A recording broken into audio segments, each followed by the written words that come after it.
అందరికీ నమస్కారం. రామసముద్రం మండల కేంద్రంలోని శ్రీ ప్రసన్న పార్వతీ సమేత చంద్రశేఖర స్వామి వారి బ్రహ్మోత్సవాలు ఈ నెల 22వ తేదీ నుండి 28వ తేదీ వరకు అత్యంత వైభవంగా జరపబడింది. చోళ రాజుల కాలంలో నిర్మించబడిన ఈ శివాలయం విశిష్టత బ్రహ్మసూత్రం కలిగిన శివాలయంగా పేరుగాంచింది. ఈ కార్యక్రమాల్లో స్వామివారి అంకురార్పణ, కలశారాధన, అగ్ని ప్రతిష్టత, నిత్య హోమము, 24వ తేదీ సాయంత్రం కళ్యాణోత్సవం, 26 సోమవారం దోపోత్సవం వాల్మీకి సంఘంచే నిర్వహించబడును. 27వ తేదీ నాడు వసంతోత్సవం, త్రిశూల స్నానం, మహాపూర్ణాహుతి, ధ్వజారోహణం, మౌనబలి జరపబడును. అదేవిధంగా 28వ తేదీ శయనోత్సవం, ప్రసాద వితరణ, స్థానికం శ్రీ కంటప్ప యశంత్ స్థానిక సాయి చరణ్ జ్ఞాపకార్థంతో ప్రసాద వితరణ చేయబడును. ఆలయ ప్రధాన అర్చకులు బాలసుబ్రహ్మణ్యం మాట్లాడుతూ భక్తాదులందరూ విచ్చేసి స్వామివారిని దర్శించుకొని స్వామి కృపకు పాత్రలు కావాలని కోరారు. రామసముద్రం దిగవపేట ఎందు వెలసిండు శ్రీ ప్రసన్న పార్వతీ సమేత చంద్రశేఖర స్వామి వారి యొక్క బ్రహ్మోత్సవములు ప్రతి సంవత్సరము పాల్గొన శుద్ధ పౌర్ణమికి నిర్వహించబడును.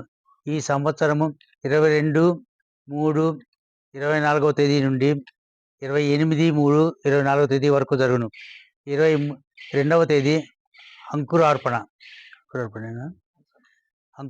23 ధ్వజారోహణ, 24 కళ్యాణోత్సవము, 25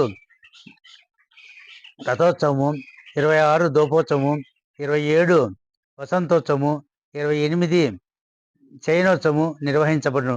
భక్తాదులందరూ పాల్గొని స్వామివారి కృపకు పాత్రలు కాగవలెనని ప్రార్థించుచున్నాము. శ్రీ ప్రసన్న పార్వతీ చంద్రశేఖర స్వామి వారిని చోళుల కాలం నందు ప్రతిష్ఠించినట్లు శాసనములు కలవు. ఈ స్వామిని యొక్క విగ్రహం నందు బ్రహ్మసూత్రము కలదు.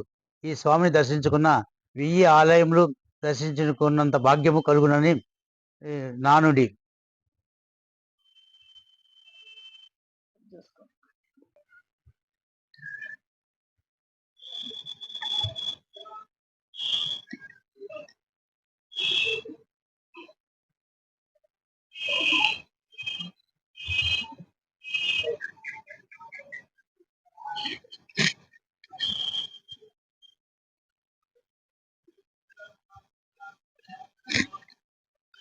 హలో 3 వేసాయి.